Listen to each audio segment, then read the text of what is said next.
एक क्षण डोळे मिटा आणि अशी कल्पना करा, आज स्वामी तुमच्या घरी आलेत.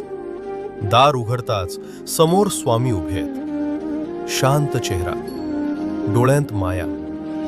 ते आत येतात. कसलाही प्रश्न न विचारता तुमच्या बाजूला बसतात आणि हळूच म्हणतात, तू खूप काही सहन केलेस आणि तरीही तू उभा आहेस. हेच तुझं खरं सामर्थ्य आहे.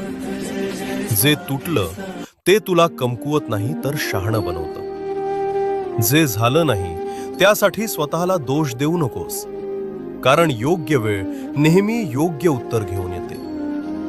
स्वामी तुमच्याकडे शांत नजरेनं पाहतात आणि पुढे म्हणतात, आयुष्य तुला तोडायला आलं नाही, ते तुला घडवायला आलंय. त्या एका क्षणात मन हलकं होतं, श्वास शांत होतो आणि आत कुठेतरी नवी उमेद जागी होते.